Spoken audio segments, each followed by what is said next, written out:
What if everything you've ever been told about happiness, love, even yourself? What if it was all just, well, a grand illusion? That's a pretty arresting thought to start with, isn't it? It really is, but it's exactly the kind of profound challenge we love getting into here. Welcome, everyone, to the last highlight. This is the show where we dig into transformative books, looking Mhm. for those key highlights, those wisdom nuggets that can hopefully help you live a more aware life. And today, wow, we are taking a deep dive into a really powerful, maybe even provocative book, Awareness by Anthony De Mello. Yeah, prepare yourself. This one definitely challenges assumptions. It might shake up some comfortable ideas, maybe even turn your world upside down a bit. But hopefully in the most liberating way possible. This isn't just philosophy, is it? It feels more like a call to, well, transformation. Exactly. It's a call to wake up. Right. So our mission today is really to unpack De Mello's core message, which is essentially that most of us are, well, he says asleep, living in unawareness. Hypnotized, even. And that real happiness, true love, freedom, it all comes from waking up to reality, just seeing things as they actually are. We'll get into his sometimes surprising ideas on selfishness, charity, relationships, even what I actually means. It's quite a journey. Definitely. So where should we start, the whole being asleep thing? Yeah, let's start there. He doesn't pull any punches, does he? He basically says most people are born, live, marry, have kids, and die. Completely asleep. Never really seeing the loveliness and beauty of human existence, as he puts it. It's a stark image, like we're just going through the motions. Totally missing the richness. He tells that story, remember, about Shame. Oh, right, the father waking up his son. Jamie, wake up. And Shame, who's like 45, says, no, it's dull. The kids choose me. I hate school. And the punchline is, His dad says, get up. You're 45 years old and you are the headmaster. it perfectly captures it, doesn't it? How we can be adults, have responsibilities, but still be kind of stuck, mentally asleep. Yeah, operating from old patterns or feelings. So if we're asleep, why don't we just wake up? It sounds easy. Well, De Mello says it's because waking up is, frankly, unpleasant. It's irritating. People say they want a cure for their unhappiness. But what they really want is just relief. Yeah. They want their broken toys fixed, the job, the relationship, the money, whatever. They don't want the real cure because that involves seeing uncomfortable truths. The cure is painful, he says. It means letting go of illusions we're comfortable with. Exactly. And it's irritating to be shaken awake. He uses that Arab saying. Mm. Something about rain. Oh, yeah. The nature of rain is the same, but it makes thorns grow in the marshes and flowers in the gardens. Right. The message, the teaching, it's neutral, like rain. How you receive it, whether it helps you grow flowers or just highlights your thorns, Yeah, that depends on you, on your readiness to wake up. that really lands. Our inner state determines how we experience everything. And speaking of uncomfortable truths, his ideas about help and harm are pretty radical. Oh, definitely. The idea that no one can actually help you or damage you. Yeah. He says if you feel helped or damaged, you did it. That just turns everything on its head, doesn't it? Completely. It puts all the power and all the responsibility right back on you. He tells that story about the nun in the therapy group. The one who felt unsupported by her superior. Right. And through role-playing, she suddenly realized she was conjuring up that feeling of support, or lack of it, entirely in her own head. It wasn't really about what the superior did or didn't do. Wow. So it was her internal interpretation creating the feeling. Exactly. Which is a huge theme in the book. So much of what we react to isn't external reality, but our own internal creation, our own thoughts and feelings about it. Okay, so if we're creating our feelings, what does that mean for something like love? His take on love is, well, it could shatter some romantic bubbles. Yeah, it's pretty provocative. He says, you are never in love with anyone. You're only in love with your prejudiced and hopeful idea of that person. Ouch. So when we get disillusioned, it's not because they let us down. It's because our idea of them changed. Our internal picture didn't match reality anymore. So we don't really trust people, we trust our judgment about them. That's the implication. It's a huge shift. And it leads him to redefine selfishness in a really interesting way. Right, he says it's not selfish to choose your own happiness, even over someone you love. That sounds wrong somehow. Conditioned response, maybe? Totally conditioned. He argues true love wouldn't demand you sacrifice your happiness for them. He gives that mental exercise, right? To silently say to someone you love. I'd rather have happiness than have you. Yeah. And most people feel incredibly guilty even thinking that. De Mello says that guilt is proof of our societal brainwashing against so-called selfishness. Prioritizing your well-being isn't wrong. It's amazing how deep that conditioning runs, and he connects this to charity too, doesn't he? The masquerade of charity. Oh, yeah. He breaks it down into three types of disguised selfishness. First is the obvious kind: you do something nice because it makes you feel good. Simple pleasure. Okay, that makes sense. What's the second? The second is more subtle. It's the pleasure of pleasing others.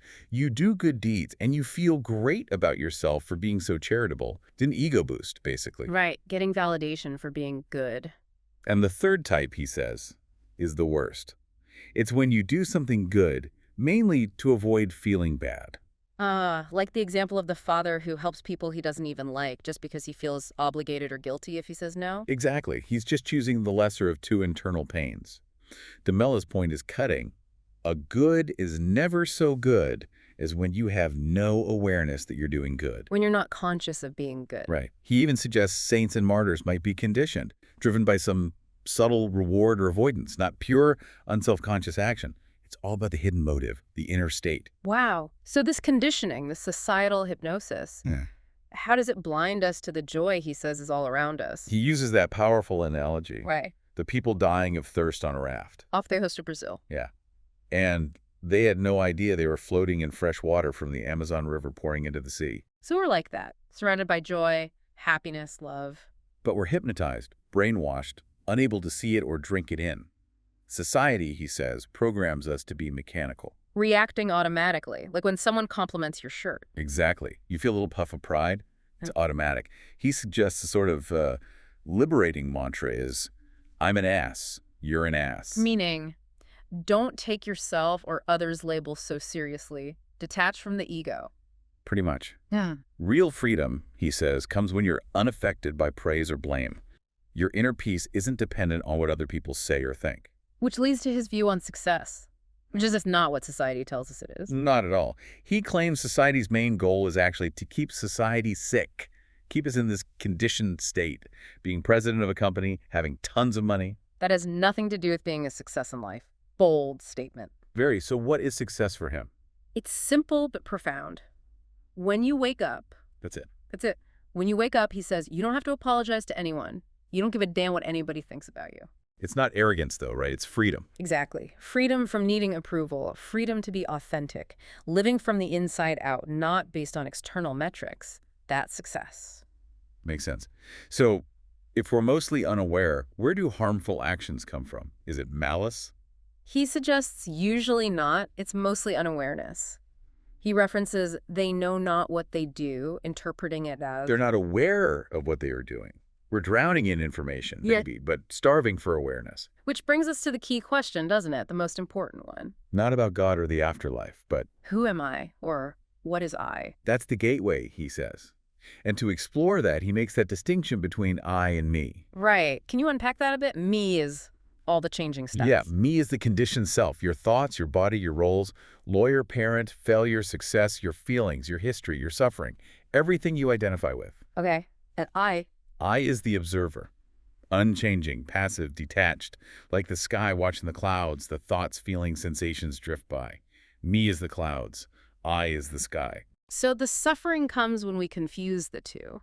When we say, I am depressed, instead of... I am experiencing depression right now. Yeah. Or observing, there is a feeling of depression present.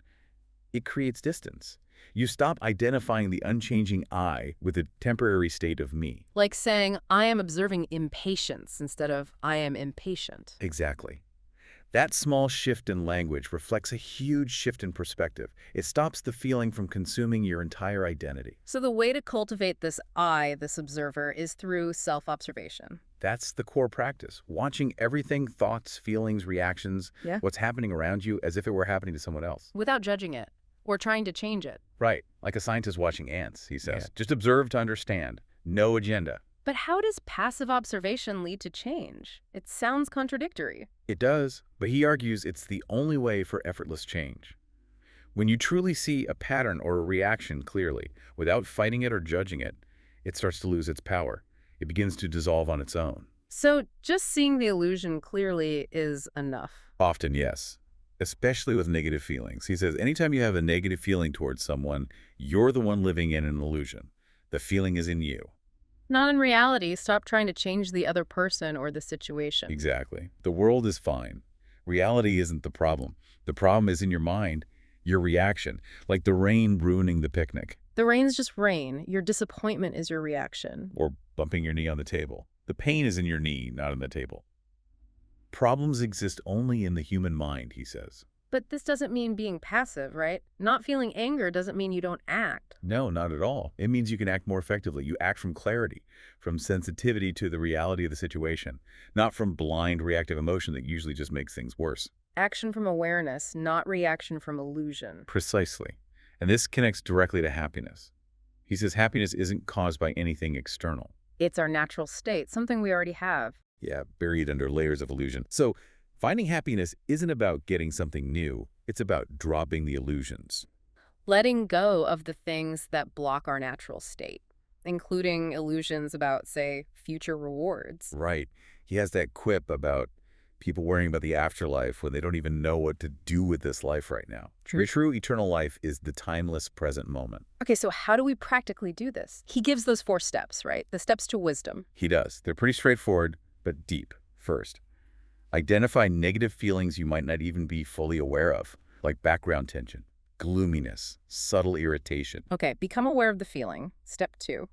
Understand the feeling is in you, not in reality. Stop blaming people or situations. Stop trying to change the external world to feel better. Got it. The feeling's internal. Step 3. Never identify with the feeling. Remember the I versus me.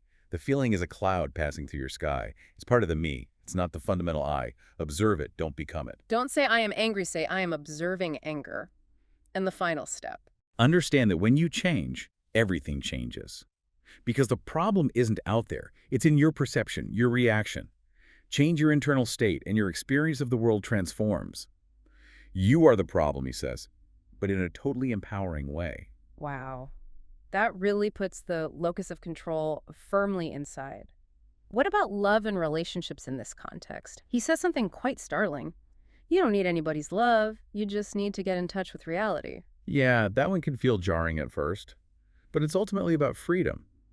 True love, in his view, isn't about needing someone to complete you or make you happy. That's attachment, which causes suffering. So what is it then? It's sensitivity, consciousness, Yeah. objectivity. It's seeing the other person clearly, without the filter of your needs and desires. It's appreciating them as they are. And the desert analogy, giving up the need for people. Right. He says giving up that drug of needing approval or affection might feel lonely at first, like a desert. But if you can endure that, if you find wholeness within yourself. The desert blossoms into love. Exactly. A love that's free, unattached, born from fullness, not from lack. This ties into his point about words and concepts too, doesn't it? How they limit our perception of reality. Absolutely. Words are just pointers, labels. They fragment reality, which is whole and flowing. He uses that Krishnamurti quote. The day you teach the child the name of the bird, the child will never see that bird again. Because now they see the label, the concept bird, not the unique living creature right in front of them. We get stuck in the labels. Like the blind men arguing about the color green. Yeah, arguing about concepts, soft music versus soft satin, instead of experiencing the reality, which in their case they couldn't directly. We mistake the map for the territory all the time. We need to look beyond the words to see the actual thing. To experience it directly. And finally, that really stark practice he suggests, dying to live. Imagining yourself in your grave. Yeah, the dead ahead section. It sounds morbid, but it's incredibly powerful for gaining perspective. How does meditating on death help us live? By confronting your own mortality, you instantly see the triviality of most worries and anxieties, what people think, chasing status, minor frustrations. It all fades. You realize how precious the present moment is. Exactly. It wakes you up to now. It frees you to live more fully, more authentically, focusing on what truly matters before it's too late. It's a passport to living, paradoxically. So this whole deep dive into awareness, it's really a radical path, isn't it? Challenging us to look inward, question everything, and wake up from that societal sleep. It truly is. It's about finding freedom and happiness, not by changing the world, but by changing our perception of it, by dropping the illusions. And De Mello leaves us with that thought. Maybe real spirituality isn't about more rules or dogma, but about more awareness, generating that inner fire of love and freedom, like the man who invented fire. Whose followers ended up worshiping his picture instead of learning to make fire themselves. Right. Don't worship the coiner, follow it. Do the work of waking up yourself. Powerful stuff. So if this deep dive has sparked something in you, if it's made you think differently, we'd love for you to subscribe to the Last Highlight channel. Yeah, hit that like button. Maybe share this video with someone you think might get something out of these ideas. And definitely stay tuned for more deep dives into books that challenge us and help us grow. Thanks for joining us.